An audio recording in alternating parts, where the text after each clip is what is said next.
Hello, welcome to all in my channel. आइए देखते हैं क्लास टेंथ का chapter number 8, introduction of trigonometry.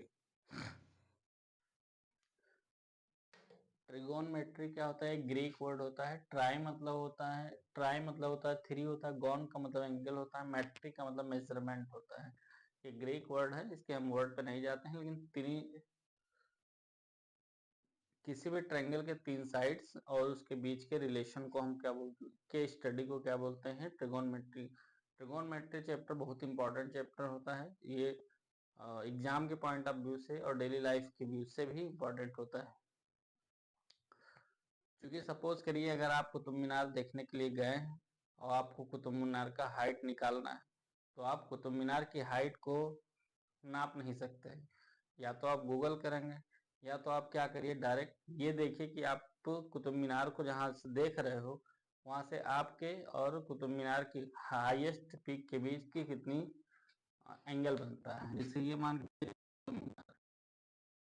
और आप खड़े हैं यहाँ पे।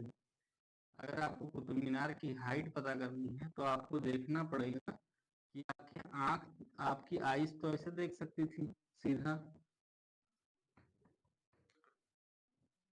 ऐसे बनाना। आईज आपकी कैसे देख सकते थे? ऐसे देख सकते हैं, सीधा देख सकते हैं, एकदम एकदम ऐसे हम देखेंगे तो हम ऐसे देखेंगे सीधा, ठीक। लेकिन जब हम अपनी नजरें उठाएंगे तो ऐसे देखेंगे। तो ये नजर के बीच का जो कोण होगा, ये कोण जो बनेगा, वो क्या कहलाएगा? आपका एंगल कहलाएगा। ये कोण अगर हमको पता चल जाए तो हम हाइट ऑटोमेटिक निकाल सकते हैं। आइए देखते हैं, कुछ इसके बेसिक जानकारी होता है, उसको गेन करेंगे, फिर पता चलेगा। तो इसमें दो चीज समझना बहुत इंपॉर्टेंट होता है। एक elevation, angle of elevation. Elevation angle लिखो डायरेक्ट, एलिवेशन एंगल।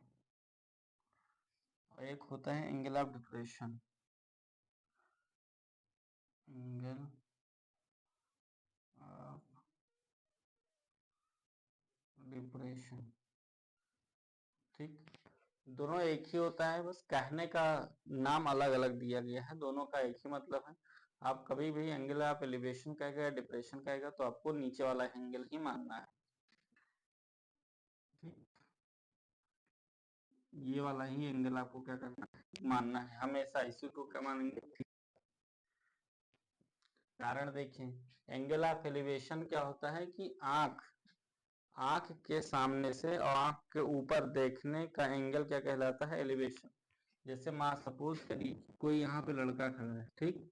ये यहाँ पे सीधे ऐसे देख सकता है, ठीक। लेकिन ये जहाज को देख सकता है, तो हवाई जहाज को देखने के लिए उसकी पलकें क्या हो जाएंगी? ऊपर की तरफ उठेंगी। तो जितना डिग्री ये पलक पलक उठता है, इसी को हम एंगल ऑफ एलिवेशन कहते हैं। इसको क्या बोलते हैं? Angle of elevation, angle of elevation बोलते हैं, ठीक। सेम डिप्रेशन क्या होता है? हम जब नीचे अपनी पलकों को झुका के देखते हैं, ठीक। जैसे कोई राजा महाराजा, पहले पहले जो राजा महाराजा होते, ठीक। जैसे रावण को देखो, रावण अपने उस पे खड़ा होता है, क्या नाम, बालकनी में खड़ा होता है, फिर अपने नीचे वाली कुंभकर्ण जब उठ करके आता है तो उसको ऐसे देखता है, ऐसे नजर झुका करके। तो जब नजर नीचे की तरफ झुकेगा तो ये देख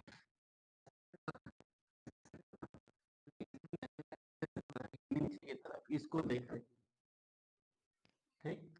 तो जो यहाँ इस सीधे और इस एंगल के जगह पे जो कोण बनता है, ये एंगल ऑफ डिप्रेशन कहलाता है। लेकिन ये तो ट्रायंगल से बाहर का कोण है, तो इसका ट्रायंगल के अंदर अंदर का कोण क्या होगा? अगर ट्रायंगल के अंदर का कोण, ये लाइन देखेंगे तो एक दूसरे के पैरेलल ही होती है। क्यों पैरेलल है? क्योंकि यहाँ पे 90 डिग्री का कोण बनता है, समझ में आया? और पैरेलल होगा तो ये अल्टरनेट एंगल बनेगा, ठीक। एकांतर कोण, और एकांतर कोण हमेशा क्या होता है? बराबर। तो फिर से थीटा आ गया, सिंपल सा, ठीक। जैसे हम किसी पक्षी को हम ऊपर ऐसे करके देख सकते हैं। हम ऐसे देख रहे हैं, देखो, ये हमारी आंख आंख है, ठीक। ये हम ऐसे देख रहे हैं, ऊपर की तरफ। तो जब ऊपर की तरफ देखेंगे तो यहाँ जो कोण बन रहा है, ये वाला जो कोण बन रहा है, इसको हम क्या बोलेंगे, एंगल ऑफ एलिवेशन। लेकिन जब हम ऐसे देख सकते हैं, लेकिन हम ऐसे नजर झुका के देख रहे हैं, तो ये इसके बीच का जो कोण बनता है, इसको हम बोलते हैं एंगल ऑफ एलिवेशन। लेकिन जब एंगल ऑफ एलिवेशन होगा, जब हॉरिजॉन्टल चीजों को तो हमको देखना पड़ेगा। तो हॉरिजॉन्टल और हमारी जो स्ट्रेट नजर थी, सीधी हमारी देखने की क्षमता थी, उसके बीच का जो कोण बनेगा वो एंगल ऑफ डिप्रेशन कहलाएगा। और ये अल्टरनेट एंगल होने के कारण बराबर होगा। कोई जरूरत नहीं है तुमको ऐसा समझने का, बस सिंपल सा याद रखिए, एंगल ऑफ डिप्रेशन का है चाहे एंगल ऑफ एलिवेशन का है, दोनों में हमको एंगल को क्या मानना है, क्या मानना है। ठीक, चलो हमको क्या मानना है, थीटा। हमको थीटा मानना है। यहाँ क्या है, यहाँ पे क्या है, 90 डिग्री। बी और सी, ए बी सी के 3 कंडीशन हो सकते हैं, या तो 2 कंडीशन हो सकता है, ये 90 डिग्री होता होगा। यहाँ पी ए बी सी लिख देते हैं, ए बी सी, या तो थीटा यहाँ होगा, या तो थीटा कहाँ होगा, यहाँ होगा। समझ में आया कि नहीं? देखो इसको ध्यान रखना बहुत जरूरी है, बहुत छोटी बात है लेकिन बहुत मोटी बात है। ये नहीं समझ में आएगा तो क्वेश्चन में हमेशा गलती करोगे। थीटा के जस्ट सामने वाला चीज हम परपेंडिकुलर कहते हैं, लंब कहते हैं। इसको क्या कहेंगे, परपेंडिकुलर। परपेंडिकुलर मतलब लंब हो गई। ठीक, और बचा वाला साइड क्या होगा, बेस, आधार।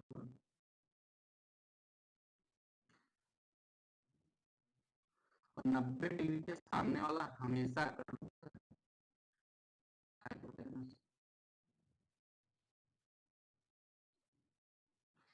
समझ आया? देखो अब यहाँ पे बेस क्या होगा, यहाँ पे बेस हमको नहीं पता, हमको पता करना पड़ेगा पहले कि परपेंडिकुलर का। तो जहां जहां हम थीटा मान लेंगे वो उसके सामने वाली भुजा क्या कहलाएगी, परपेंडिकुलर। तो थीटा है तो इसके सामने की भुजा बीसी क्या हो जाएगी, परपेंडिकुलर। ये भुजा क्या हो जाएगी, आधार, क्योंकि ये क्या होती है, कर्ण होती है। 90 डिग्री के सामने हमेशा क्या होगा, कर्ण होगा। याद रखें, नोट डाउन करके रख लीजिए। ठीक, 90 डिग्री के जस्ट सामने कितना डिग्री, हाइपोटेनस कर्ण होगा, हाइपोटेनस। ठीक, और इसके सामने क्या होगा, परपेंडिकुलर। परपेंडिकुलर मीन्स लंब। इसी को हम लंब बोलते हैं, इसी को हम क्या बोलेंगे, ऊंचाई भी बोलेंगे, ऊंचाई। और ये बचा वाला क्या है,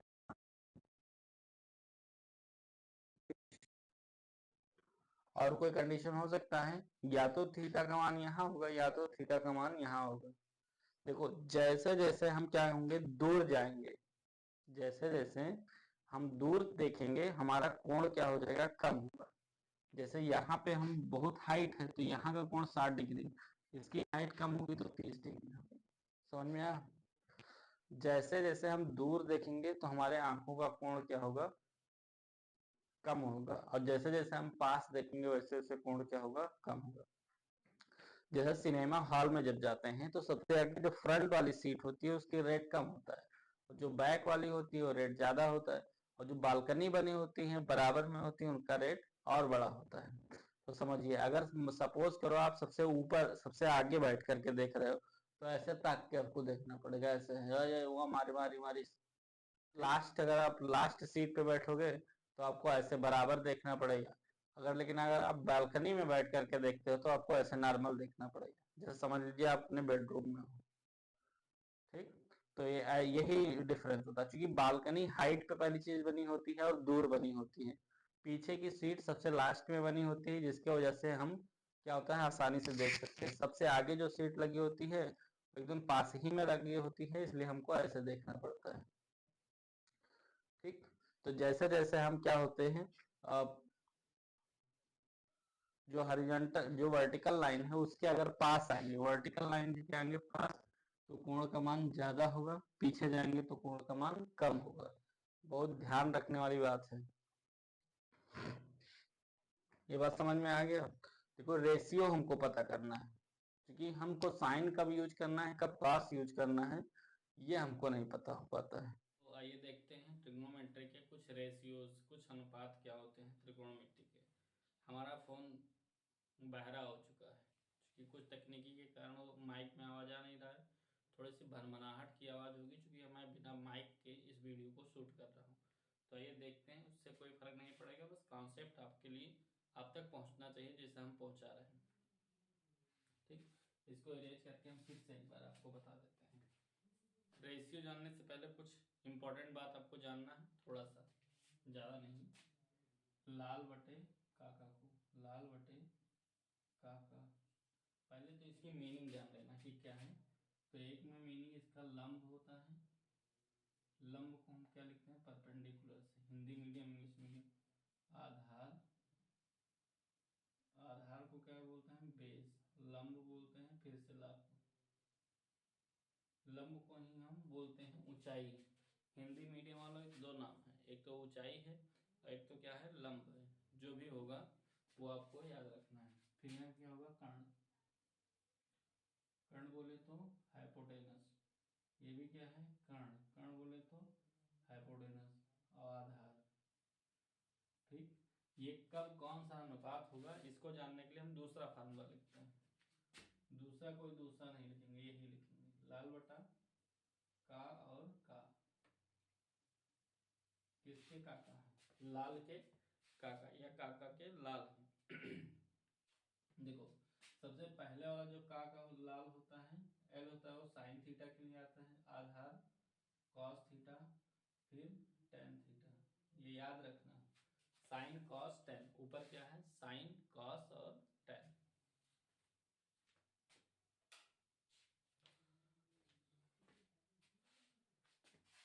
सबसे ऊपर क्या है साइन कॉस और टेन, यहाँ क्या है साइन कॉस टेन। फिर इससे नीचे उतरेंगे तो क्या मिलेगा हमको, कॉट मिलेगा, क्या मिलेगा कॉट, फिर क्या मिलेगा सेक, फिर क्या मिलेगा कॉसेक। ठीक, साइन को पढ़ो तो ऐसा लग रहा है ससुरा भाई है। ठीक, साइन बहुत फैमिलियर वर्ड लग रहा है sine, sine cos tan cot sec और कॉसेक।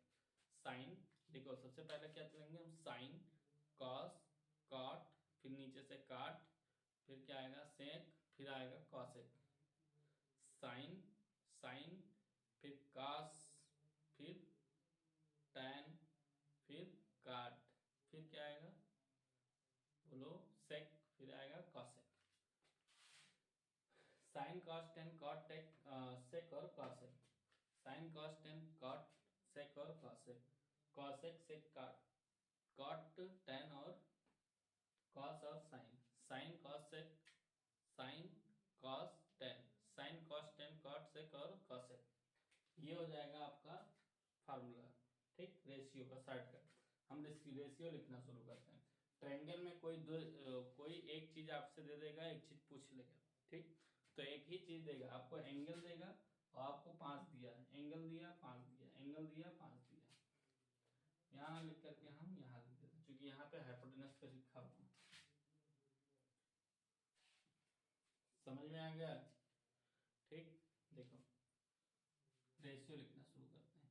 हमको पूछा दिया, देखो लंब थीटा के जस्ट सामने वाला मान क्या होगा, हाइट ऊंचाई, या क्या कहलाएगा लंब परपेंडिकुलर कहलाएगा। थीटा के सामने जो मान होगा, यहाँ थीटा के सामने क्या है 5, तो ये क्या होगा लंब, ये क्या होगा लंब।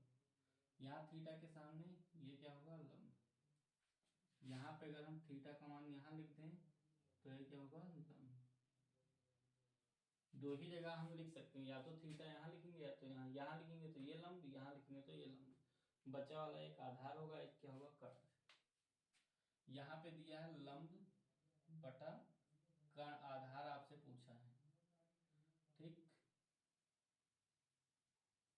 तो जब आधार हमसे पूछ लिया तो लंब और आधार के बीच रिलेशन कहाँ है, लंब बटा आधार तो है नहीं, लंब बटा आधार यहाँ पे, तो हम क्या लिखेंगे लाल एल के लिए क्या लिखेंगे टैन लिखेंगे, तो ये क्या लिखा है टैन थीटा। ठीक, यहाँ पे क्या दिया है कर्ण दिया है, कर्ण कितना दिया है 5, आधार कितना दिया है x, तो हाइपोटेनस अपॉन का क्या होगा बेस होगा। हाइपोटेनस अपॉन बेस मतलब कर्ण अपॉन कर्ण बटा आधार, तो कर्ण बटा आधार, तो ये क्या हो जाएगा सेक, यहाँ लिखा जाएगा सेक, तो ये क्या है सेक थीटा का फार्मूला लगाएंगे हैं। ठीक, यहाँ बात करते हैं तो यहाँ ये लंब होगा, ये कर्ण और बटा क्या दिया है आधार, कर्ण बटा आधार दिया है, कर्ण बटा क्या दिया है आधार,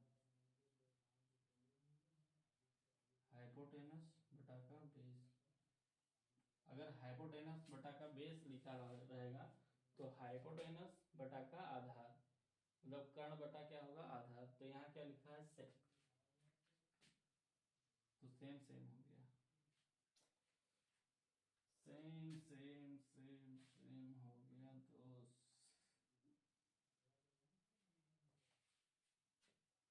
ये देखते हैं कर्ण बटा क्या हो जाएगा अब लंब हो जाएगा, कर्ण बटा लंब, तो कर्ण बटा लंब कहाँ हो जाएगा कौशिक में, कौशिक। ये बात हजम हुआ। देखो पहले हम ये पता करेंगे कि हमको क्या चीज दिया गया है, क्या पता है, आधार और लंब, दो चीज पता होगा, या तो आधार के साथ कर्ण पता होगा या कर्ण के साथ आधार पता होगा, आधार के साथ लंब पता होगा, यही 5-6 चीजें आपको पता होंगी। यही 5-6 चीजों को लिखने के लिए आपको ये लाल बटे काका काम आ जाएंगे, काका के लाल काम आ जाएंगे। ठीक, जब काका के लाल काम आएंगे तो उनको सीधा और उल्टा दोनों तरफ यूज करना है। एक बार लाल को सीधा करना है, काका को उल्टा करना, आका हो जाएगा लाल अक्का, समझ में ना। फिर ये हम ट्रिगोनोमेट्री 3 लिख लिए, 3 रेशियो लिख लिए। अब दूसरा क्या होगा, इसी का उल्टा सारा चीज बनेगा। अगर हम आधार को लंब, आधार बटा लंब लिखते हैं, सर क्या लिखते हैं आधार बटा लंब, तो देखो यहाँ आधार बटा क्या हो जाएगा लंब, आधार ऊपर लंब नीचे, तो ये लिखा जाएगा आधार ऊपर लंब नीचे कहाँ होगा काट में होगा, तो इसको हम लिखेंगे कॉट। फिर इसका क्या हो जाएगा सेक का उल्टा क्या हो जाएगा कॉसेक, आधार बटा क्या होगा आधार बटा कर्ण, अगर आधार ऊपर होगा कर्ण नीचे होगा तो कॉस लिखा जाएगा, कहा जाएगा कॉस थीटा। ठीक, यहाँ क्या हो जाएगा लंब बटा का क्या हो जाएगा कर्ण, तो ये लिखा जाएगा सेक, सेक नहीं sine, sine theta. I hope कि आपको ये समझ में आया होगा कि कब साइन का यूज करना है और कब कास का यूज करना है, समझ में आया। इससे इसको आप दोबारा फिर से वीडियो देखिएगा तो आपको और क्लियर हो जाएगा, क्योंकि हमने ये बहुत टफ चैप्टर है, ये चैप्टर एक बार में नहीं समझ में आएगा, ये 100% गारंटी है। और ये भी गारंटी अगर 2-3 बार पढ़ लोगे तो दोबारा आपको पढ़ने की भी जरूरत नहीं रहेगी पूरी लाइफ। ठीक, इसके आगे के पार्ट को हम देखते हैं थोड़ा सा ब्रेक लेके। चलिए सबसे इंपॉर्टेंट बात देखते हैं इसके मान लिखने के लिए, जैसे 0 डिग्री पे साइन का मान, कॉस का मान, टेन का मान, सेक का मान, कॉसेक का मान क्या होगा, फिर 30 पे क्या होगा, 45 पे क्या होगा, 60 पे क्या होगा, 0 पे क्या होगा, 90 पे क्या होगा। यही 4-5 चीजें आपके लिए इंपॉर्टेंट है, तो देखते हैं सीखते हैं। तो हम पहले क्या लिखते हैं साइन, साइन थीटा, तो यहाँ लिखेंगे पहले 0 डिग्री, फिर लिखेंगे 30 डिग्री, 45 डिग्री, फिर लिखेंगे 60 डिग्री, फिर लिखेंगे 90 डिग्री। ठीक, इसको हम क्या करेंगे अंडरलाइन कर देंगे। सब में हम क्या लिखेंगे, यहाँ 0 होगा, 1 होगा, 2 होगा, 3 होगा, फिर 4 होगा, समझ आया। फिर इसके सब के नीचे हम 4 से डिवाइड करके रूट लगा देंगे, 4 से डिवाइड करो क्या लगाओ रूट, सबको 4 से डिवाइड करो और रूट लगाओ,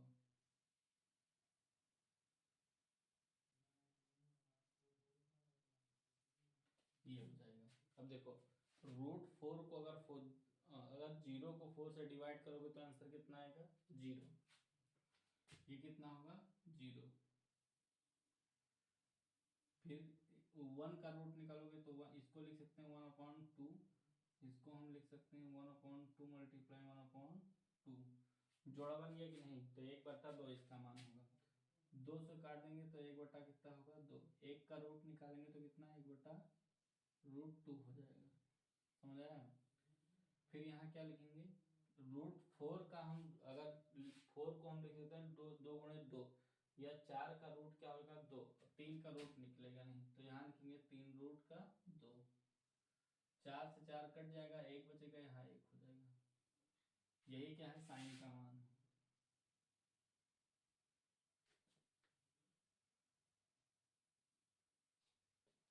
बताइए, लगा टफ? जैसे बचपन में जो लड़के इंजेक्शन लगवाने से डरते हैं तो डॉक्टर कहता है कि नहीं नहीं वो थोड़ा सा दर्द होगा, दर्द ही नहीं होगा, दर्द ही नहीं होगा। वास्तव में दर्द नहीं होता, खाली लड़के चिल्लाते हैं।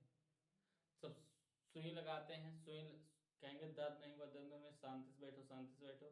फिर धीरे से क्या होगा, सुई लगा देंगे। तब बाद में जो सुई निकाल लेगा तब डॉक्टर पूछता है दर्द हुआ क्या? तो लड़का कहता है दर्द नहीं होता है, लेकिन तब वो हाँ हाँ हाँ कहता है। ठीक, तो हमको पता है कि आपको आसानी से याद हो जाएगा, लेकिन ये जरूर कहोगे कि टफ बहुत है। कुछ टफ नहीं है यार, पढ़ाई खेल खेलते रहो। साइन क्या होता है? साइन के बाद क्या आता है? कॉस। और अगर हम लाल बटे काका को याद करें, लाल बटे काका, तो आप बताओ कि साइन को हम क्या लिख सकते हैं? साइन को क्या लिख सकते हैं?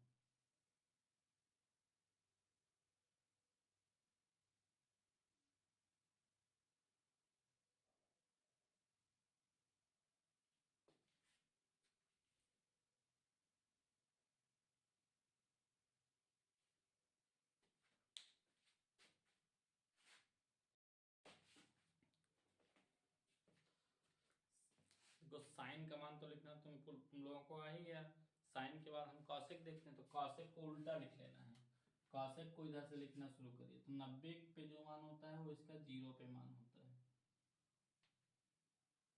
और जो मान इसका 60 पे होता है वो 45 पे। 3/2 लिखेंगे, फिर लिखेंगे 1/√2 लिखेंगे, फिर 1 इसका मान क्या हो जाएगा 0 हो जाएगा। समझ में आया कि नहीं? आ गया होगा। देखो, tan का जो मान होता है, tan बराबर का होता है साइन बटा का कॉस। साइन बटा का कॉस होता है। ऐसा क्यों होता है? साइन का मान कितना होता है, कॉस का कितना होता है? साइन का मान होता है लंब बटे कर्ण। क्या होता है? लंब बटे कर्ण। और बटा का होता है, कॉस का मान क्या होता है? आधार बटे का कर्ण होता है। इसको ध्यान से समझिए। ये डिवाइड का साइन है, जब डिवाइड का साइन हटाएंगे तो ये उलट जाएगा नंबर। लंब बटे कर्ण गुणे लंब ऊपर चला जाएगा और आधार कहाँ आएगा? नीचे। कर्ण से कर्ण क्या होगा? कट जाएगा। लंब बटे आधार, और लंब बटे आधार ही तो होता है tan का मान। तो tan के मान को हम क्या करेंगे? डिवाइड कर देंगे।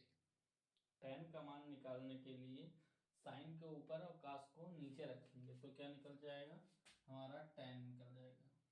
ठीक, तो साइन का मान ऊपर और tan का मान नीचे। अगर साइन 0 को 1 से डिवाइड करेंगे तो क्या आएगा आंसर? बोलो, 0 आएगा ना। tan थीटा का मान क्या हो जाएगा? 0। फिर 1/2 को हम डिवाइड करेंगे √3/2 से, तो 1/2 गुणे 2/√3। 2 से 2 कट जाएगा, 1 बटा कितना आएगा? 3। tan का मान कितना हो जाएगा? 1/3 हो जाएगा। फिर 1/2 डिवाइड बाय 1/2 करेंगे तो ये हो जाएगा √2 से कट जाएगा, तो यहाँ कितना आएगा? 1। और यहाँ कितना बचेगा? 3। क्योंकि इस 2 से 2 कट जाएगा, रूट का 3 बचेगा। और 1 को अगर हम 0 से डिवाइड करेंगे तो वैल्यू कितने आ जाएगी? इनफाइनाइट आएगी।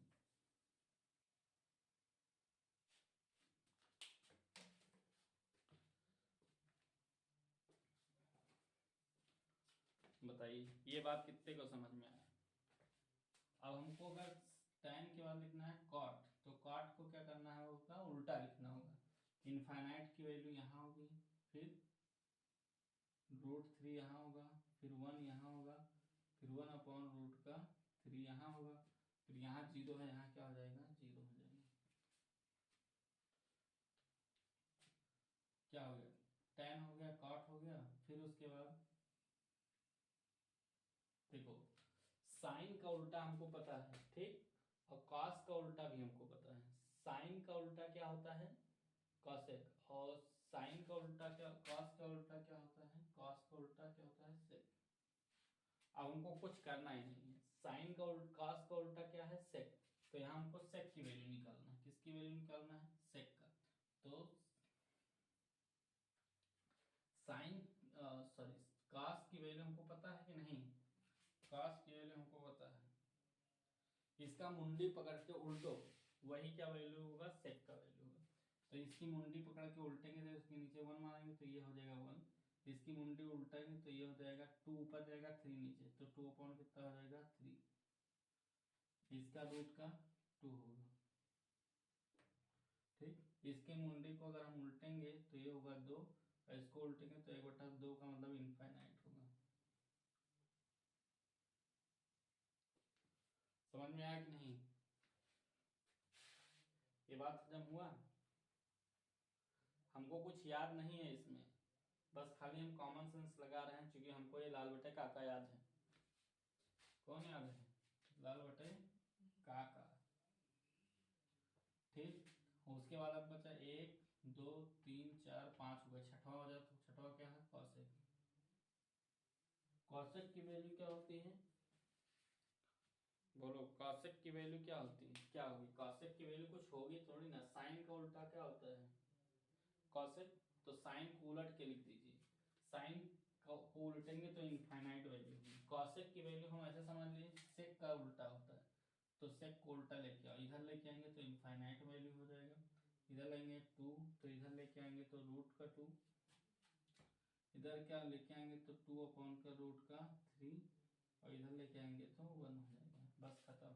आई होप कि आप लोगों को मान निकालना समझ में आ गया होगा, ये कि कैसे कैसे हमको मान निकालना है। तो पहले कुछ नहीं करना है, जो साइन होगा पहले हमको डिग्री लिख लेना है, डिग्री लिखेंगे 0 30 45 60 60 और 90, ये लिख गया।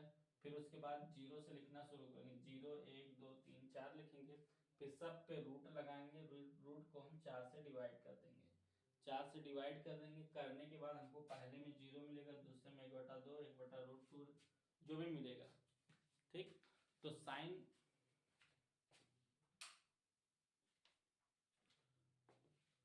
डजेंट मैटर, कुछ भी मिलेगा, जो भी मिलेगा। साइन का उल्टा क्या, साइन का उल्टा क्या होता है, कॉस, तो कॉस का क्या हम करेंगे, उल्टा लिखेंगे, इधर से लिखेंगे। फिर साइन बटा कॉस होता है tan का मान, तो साइन को हमको डिवाइड कर देना है कॉस से, तो जब डिवाइड करेंगे तो ये वैल्यू आएगा। फिर कॉट का वैल्यू फिर से उल्टा लिखेंगे, ठीक। कॉस का उल्टा क्या होता है, कॉस का उल्टा होता है सेक, सेक को पहले लिखेंगे सीधा सा, फिर कॉसेक होता है सेक का उल्टा लिखेंगे, इधर से लिखना शुरू करेंगे, आंसर हो गया, खत्म। आई होप कि जैसे छोटे बच्चे डरते हैं इंजेक्शन लेने से, वैसे आप लोगों को आज तक का डर लगता होगा साइन का मान याद करने से, और आज के बाद वो इंजेक्शन डॉक्टर जैसे पूछता है कि दर्द हुआ, बच्चा कहता है हाँ हाँ, तो डर के मारे कहता है, ठीक, वो वास्तव में उसको दर्द नहीं होता है। तो हम भी ऐसा आशा करते हैं कि आप लोगों को इसको याद करने में कोई पेन नहीं होगा, ठीक। वैसे भी यार नो पेन नो गेन, अगर दर्द नहीं होगा तो कोई कुछ हासिल भी नहीं होगा। आइए देखते हैं इसके कुछ इम्पॉर्टेंट फार्मूले होते हैं, वही इम्पॉर्टेंट फार्मूले दो तीन हम देखते हैं। फार्मूला है, ये होता है sine square theta plus cos square theta बराबर का कितना होगा, 1 के बराबर। दूसरा होता है कॉसेक स्क्वायर थीटा बराबर 1 plus cot square theta, cot square theta. दूसरा होता है मोस्ट इम्पॉर्टेंट फार्मूला है, मोस्ट इम्पॉर्टेंट फार्मूला है, क्योंकि जब आप प्रूव करने जाएंगे ट्रिग्नोमेट्री के अगले आगे हम क्वेश्चन भी लगवाएंगे, जब प्रूफ करने जाएंगे तो मोस्ट इम्पॉर्टेंट होगा ये फार्मूला।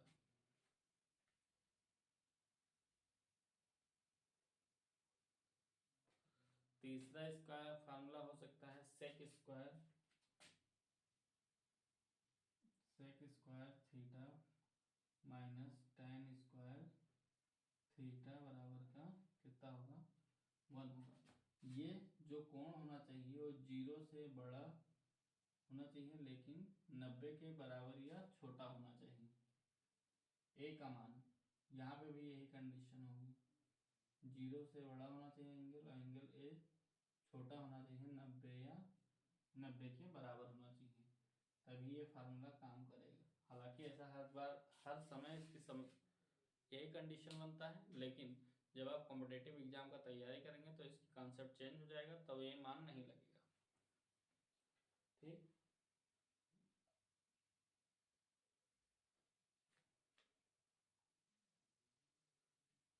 आई होप कि आप लोगों को इतनी बात समझ में आया होगा, कॉन्सेप्ट के बारे में सारा कॉन्सेप्ट क्लियर हुआ होगा। और इसके नेक्स्ट सम क्वेश्चंस को हम देखेंगे नेक्स्ट वीडियो में, और इसके कुछ इम्पोर्टेंट जो चैप्टर नंबर नेक्स्ट चैप्टर का some application of the trigonometry है उसका भी हम यूज करेंगे। ठीक, तब तक के लिए बने रहिए, स्वस्थ रहिए, मस्त रहिए, अपने कामों में जुटे रहिए। जय हिंद, जय भारत। देखेंगे नेक्स्ट वीडियो।